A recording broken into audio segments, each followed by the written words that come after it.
Congo Télévision, Balandia Radio, Liberté Kinshasa, Bozolanda Bisso Nazela, il y a CCT Veralique officiel, comme ça peut-être qu'on s'abonne massivement à la page sur YouTube et à Facebook. To zongeli sur plateau pour na masolo ya tongo na lelo, ma bonisia technique et l'outil qui a beaucoup de problèmes, ils ont intervenu parfois pour embrouiller émission, mais tous avons pour conserver bilan. Voilà, alors nous avons rappelé, nous avons 3 invités dans ton alelon, René Bonganga, Azali président de la structure Babengi Bembis, nous avons Jimmy Kitenge, Azali l'un des communicateurs, il y a FCC Cash, Cash, c'est nous avons basé PMB coordonnateur dynamique les changements, c'est maintenant cadre FDC A, avec les 3, nous avons ma solo. Il y a débat avec l'Assemblée nationale lobby autour, il y a question, il y a RAM. Lobby, Bolanda qui est en direct dans les médias publics.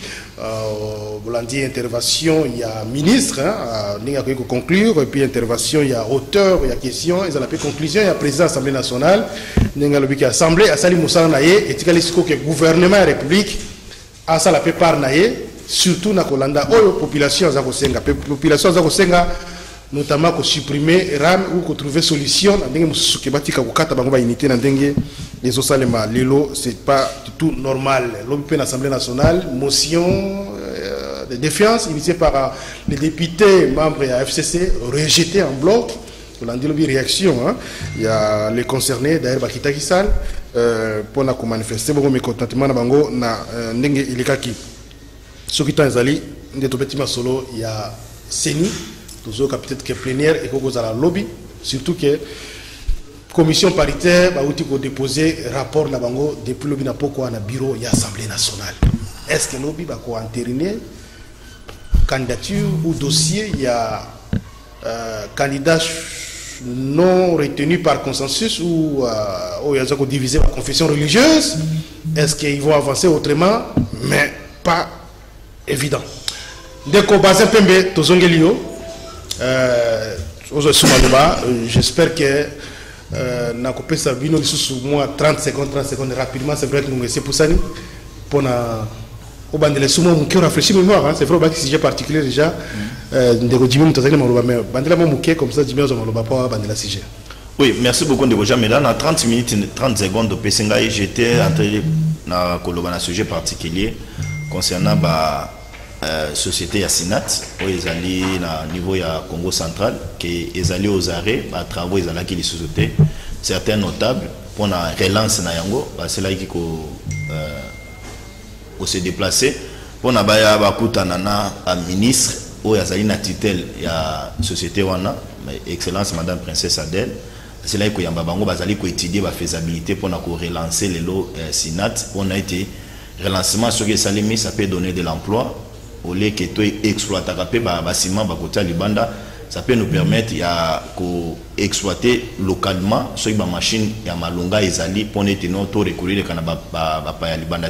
C'est une société qui a aidé énormément les Congolais et ce que vous allez aux Congo central au Mona qui bazana infrastructure bazana travailleurs ils sont là mais plusieurs mois impayés parce que l'activité est allée aux arrêts. Donc, nous continuons à encourager certains ministres. Quand il y a un gouvernement, les lois au travail, ils sont nombreux. Parce que c'est 30 secondes, on ne sait pas comment. Merci. On voit celui du portefeuille travailler, on voit celui de la santé travailler, on voit celui de l'environnement travailler, on voit tout. Merci Ndeko Nanga Jameda.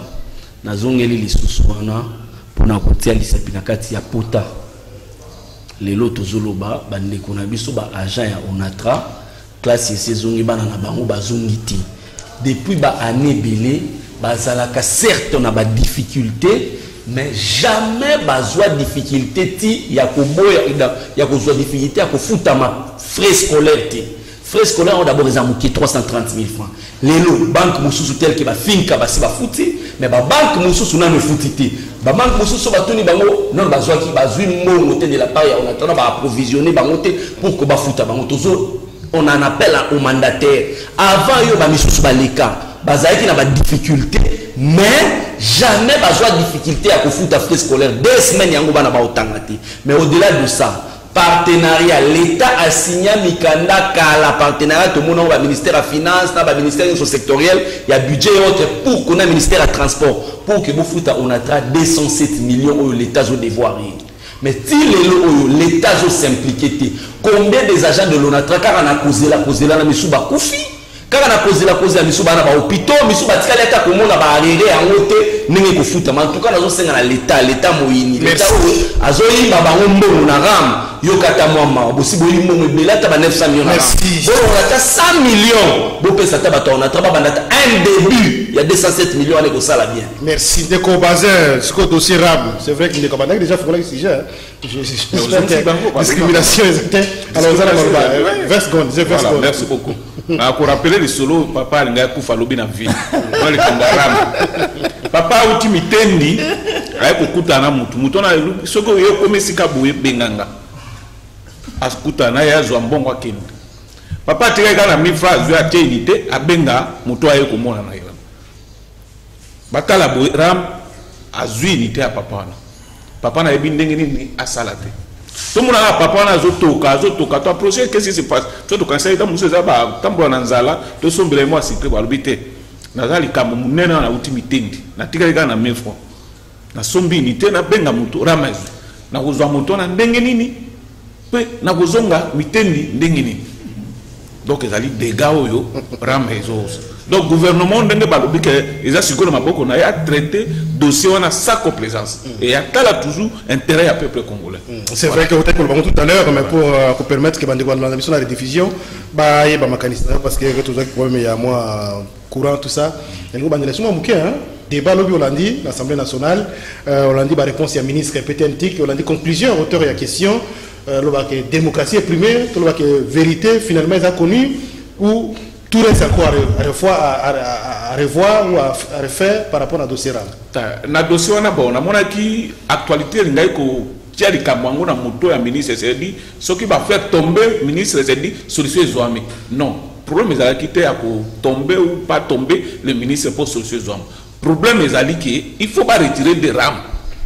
Ministre Zalawana Zalate, il faut pas retirer des RAM parce que ça dit préoccupation yo, ils ali ko soit ba congolais nyos. Exemple na uti koloba aw alors na landi assemblée ngi ba tracer problème on a balobi que ba sali par les choses na bango il faut que le sikona gouvernement à 5 gouvernement à ça là tenant compte de la préoccupation à peuple congolais c'est une bonne chose ba tipe commission na mais ko banga moko ezali ndeke ba tiera noter ba 5 commission auteur qui va mettre en place une commission certainement et ko salema commission na ba sala mixer responsabilité commission na et ko salema kaka mais to yebi ba résultat oyo commission ni makana mboka na biso eza que ba tala bongote gouvernement soki toujours benga gouvernement na biso ezali le peuple d'abord c'est dit peuple ezali au centre de tout priorité d'abord total intérêt à peuple wana mais est-ce que dossier aramoy bato bazole la mutu moy et faut pas ça la blague pas ça la semblate on va ça la samba ba dossier nous bonabo mais ba yeba ki eza lokola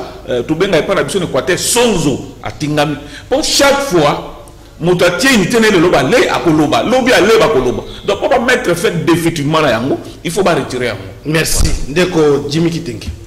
Ndeko Jean Médard nazoloba makambo na pasi na motema surtout tant on a nagi plénière assemblée nationale plénière on ezalaki précédé d'une messe noire au fleuve Congo autour ya Mboso autour ya Kaboum autour ya Samalukonde donc balobaki a tout prix selon tweet ya Stanis Boujakir à votre confrère alobi ki Kabunda lobi bozo s'attaquer la ministre pour la nini pendant que Boyebi qui ramène le gozo ramène la présidence de la République. Donc une mafia mis en place où ils ont un texte parce qu'on a eu qui t'a introduire avant qu'on regarde dans lobby que non taxe ou en abalon mon ministre a dit la combien on taxe. À lobby c'est une rémunération sur les services rendus. Encore que bazar Boyebi ça soit service ni ba rendre biso jusque là pour bazo biso mbongo wana. Donc cartel ya batu moko boy mafia moko s'installer na mboka ils ont un texte mbongo wana traçabilité na mona finance ezate na budget ezate parce que soki na finance na budget zalaki de Gérard na ya pour justifier wana à part de Gérard ministre de finance na leka wana donc conglomérat ya batu moko ba uti poto va copier banani baye copier ba mineur congolais ou bazotia ba unité ba na 13 ans ba 14 ans ba mineur ba oyiba ba mbongo ba texte lobby ba mineur ba imposable na ba taxe na ba impoté. Deuxièmement bazo piller ba militaire na ba blessé de guerre. Ba soda ba na kankukulu awa ba uti bitumba baza ba blessé. Ba soda wana bazotia ba unité ba koyiba bango. Bazo piller banani. Bazo piller ba sinistré ya Goma.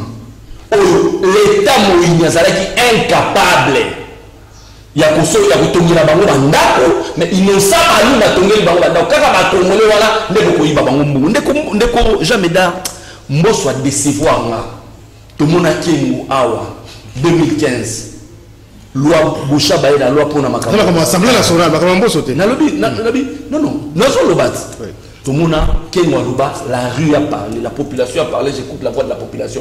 AGP sa sagesse. Mais Mbosso a Jésus commissaire na Jalelu. On n'est qu'à l'Obanini parce qu'il n'est pas à hauteur de la question. Mbosso a commis Kouyemba. C'est l'auteur de la question. Mbosso chante nani Tshisekedi. Mbosso a Kei Chang, Mbosso chante Tshisekedi. Mbosso bino autorité à contrôle. Bozo le bakeno, biso to sali musala. So sali musala nini? Parce que Mongwana il faut d'abord baser ça parce que c'est illégal et ça il faut tout bon la terme est clair c'est du vol. L'auteur de la question a dit ça il va à la commission à la mesure possible il va supprimer taxe et puis mbongo quand même la taxe c'était ce que ça taxe de gérer la coulée dans nous pourquoi ça peut ça au caractère juridique pourquoi ça au forme des gens nazo bandela auteur il y a question il y a bien mondingwana ministre de la taxe barambouse mbongo ya bato il ne faut pas barambouse mbongo ya bakongolais une solution pour la commission wana ba démanteler réseau ni wana cartel wana réseau ba démanteler kaka ministre kaka te ba landa réseau tina racine c'est une bonne proposition mutu ya réseau ça une bonne proposition en chef c'est qui c'est une bonne proposition pour mettre en place une commission pour constituer une commission non ça va pas mettre en place une commission et là pour ça illégal on commence d'abord par supprimer ça. Après qu'on supprime justice na pour tout la biso alengete okende na ba kolosia comme kanga ba minéré oza musala na été or alengete fala ya na dossier oyo parce que déjà tozala bino 45 millions d'abonnés ce qui kaka bazwa ka $2 le mois de ko jamais da et ça 90 millions ce qui tosala kaka fois 10 mois et ça comme 900 millions de dollars bozo ke ka ko defa ba nyongo ba 1 milliard par-ci par-là mais bon il 90 millions ka bozo 900 millions bozo yi bango na miso batoué kulutu alengeti yake ko na 50 millions pendant que 900 millions ibani awa la ça merci beaucoup tout ça kana mo ba congolais ne ko jamais maître Bazepembe yo landi débat ngeni conclusion ya auteur est-ce que ça va permettre finalement qu'il y ait lumière dans autour du dossier ou bien vous aurez souhaité tout simplement que va retirer est-ce que l'Assemblée nationale a la capacité à retirer ou peut-être à démettre le ministre mais il fallait aussi faire transformer la question orale à une interpellation c'est une autre démarche. Merci beaucoup de Jameda nako bandana nako conseiller de Konanga Jimmy Kitenge qui est un intellectuel. La sagesse exige à ce que tant va poser aux questions commence d'abord à réfléchir. Et après, au côté de l'agitation, au lieu copier, c'est essentiel. Tu es intellectuel et réfléchis d'abord parce que c'est une question purement aussi scientifique. Et puis tu entres dans tes agitations. Hein? C'est ça la sagesse, c'est ça aussi la façon de communiquer, mon cher. Ndeko Jameda, Congolais, nous surtout place à Zalaki. À Boyi, Likambo, Yaham. À Lobi, Ezali, c'est une escroquerie. Nous avons tous qualifié cela ainsi. Que c'était une escroquerie. Que parce que Ebandaki Ezaki n'a fondement à mon côté. Les ministres, nous avons tous exigé que Sengeliba interpelle le ministre il y a Petentik à niveau de l'Assemblée nationale pour na aya koye misaba congolais Likambwango et Alindenge Nini. Et le ministre est passé. Saluons d'abord cette démocratie. Saluons d'abord cet élan. Bien qu'il y ait un retard, hein? Bien que, mais mieux vaut tard que jamais. Oui, mieux vaut tard que jamais. Merci pour cette expression, pour ces principes. De Kojameda, il est passé, il s'est justifié. Pour certains, il n'a pas convaincu. Pour certains, il a convaincu. L'auteur de la motion n'était pas convaincu. Parce que d'abord, l'initiative est aïe. Azalaki convaincu. Certains députés dans la salle, non, il faut passer par une autre vitesse supérieure, utiliser la procédure parlementaire. Pas une motion, il y a des fiances si je ne me trompe pas. Donc on n'a jamais d'Abassali Bakio déposé dans le niveau de l'Assemblée nationale dans la précipitation. Alors que question principale où ils allaient dans nos vidéos. Les ministres avaient une force pesantère sur eux. Ma question, il y a des députés qui pour répondre. Et pas peuple où s'attendre. Parce que les députés, ce sont les manations. Ils sont représentants du peuple. Malgré tant, le ministre est passé, il a répondu. La réponse, il n'y a ici, Congolais boy.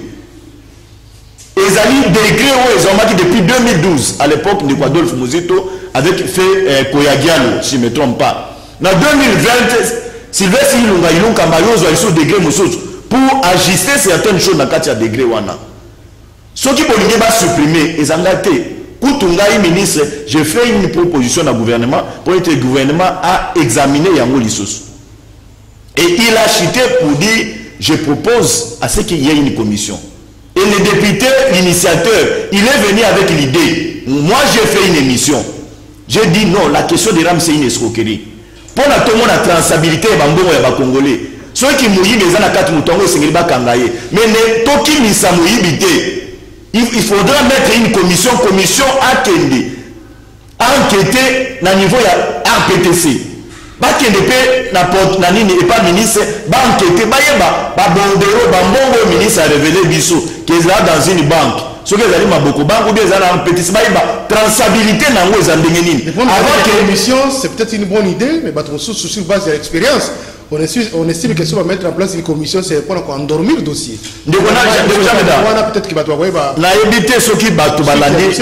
Na éviter ce qui va tout balander de René. Na illustration na ye. À l'obi boy. Cette histoire, il y a rame et quoi avec le peuple était. Parce qu'on continue à nous couper les unités. Et ça va continuer toujours à envenimer la situation. Et la clameur publique va continuer. Donc, ce qui fait. Oui, c'est une histoire qui colle.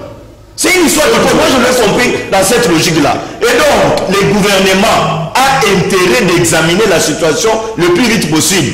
Ou soit le gouvernement renvoyer la situation à la commission qui sera constituée dans le niveau Assemblée nationale.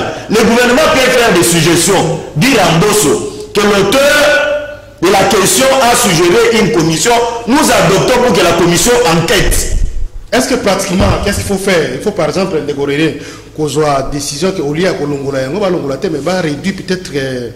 On est peut-être 2 dollars ou 1 dollar, on peut être 1 centime ou 2 centimes. Une fois, là ou le mois, comme ça peut-être ça peut résoudre le problème. C'est très sage de votre part. Il faut rejeter ça carrément parce que j'ai vu certains Congolais dans les réseaux sociaux, pour réfléchir. Certains sont allés même dans la logique na Yowana. Ceux qui ministrent à monnaie qui non, c'est impossible.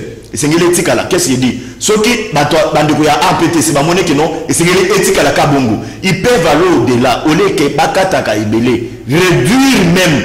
Par contre comme ça on à 0,5, même 0,6. Pour là, de jamais dar. Moi je suis dans la réflexion. Moi je suis dans la réflexion. Je ne suis pas dans le populisme. Merci de Moi je ne suis pas dans le populisme. Merci beaucoup de Gojameda. Maintenant qui na apaiser de Kuranga Kitenge parce que je vois souvent dans l'émission papa na biso Mbosso azalaka souvent cible et ça pour lui vraiment une haine viscérale contre la personne de Mbosso. Mbosso en assemblée qui va la sagesse de bouger sur mon vieux papa sage. Mbosso azali député comme ba député nyonso même na vote azaka na voix moko comme ba député nyonso. Oui, je comprends aussi que Mbosso azalaka au four au moulin pour abattre la bango majorité wana et comme alelo na union sacrée cadeau exactement ba ko pardonner te ba ko pardonner ka pété je comprends quand même acharnement wana bon na comme na question na yo to banda pe ko solo na bande ko mususu omoni ba mususu depuis makambara me banda ti lelo ba yeba pété ba benda bango ozo comprendre gouvernement de part azalaki na no sasite ba banda kana no application malembe par exemple celui là le même ministre moko bakata kaye unité $50 par mois pour sentir dit. Vous comprenez? Et donc ils ont beba awa bato ya ba 500 1000 francs 2000 francs. Soki kaka ba bendie na tombo akolo ba ti pourquoi? Et comment c'est la tête? Vous comprenez?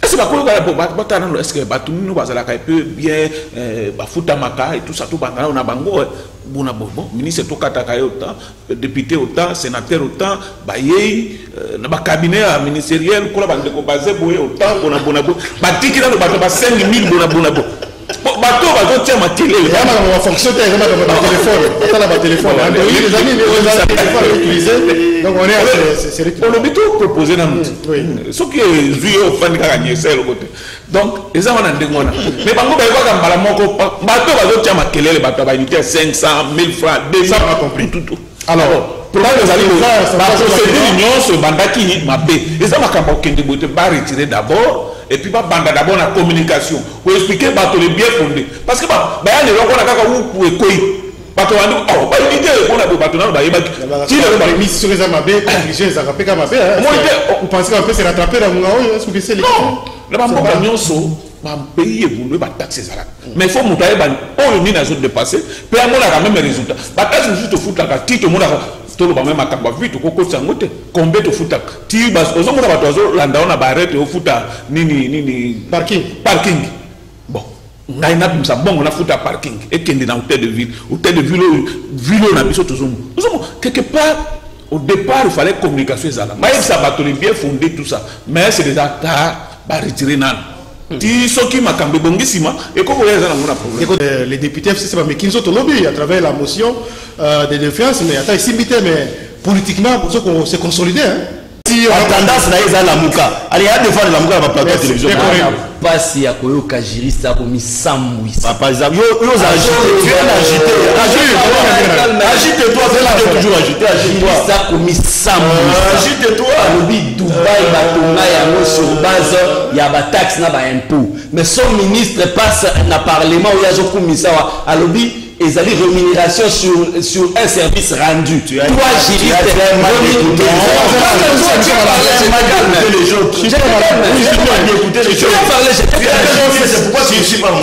pardon, ça là.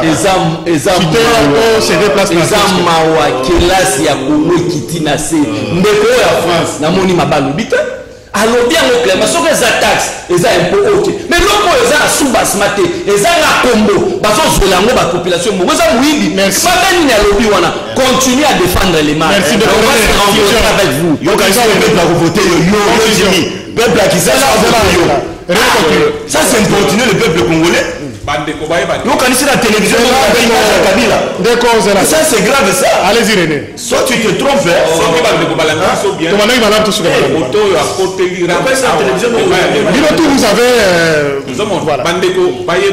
chacun a sa façon de dire les choses mais presque ma phrase ma mot ekiseni mais biso nyonso misato awa to condamner yango et puis to lobi ke ba retirer wana bandaki koloba ezalaki oyo azoyoka na cité ndenge bato mosusu bazoloba ngape na pesa ye exemple wana ese bakobanda na ministre te na bato ba cabinet ezali toza na cité toyaka mpe koloba oyo tozoyoka. Alors ce n'est pas dire que ce moto a PC analyse à salle réflexion bon mais ce que vous devez comprendre simplement que biso toi vous allez contre ram et tout sengi baritiria. Merci de René, merci de Jimmy Kitenge, merci de Bazin.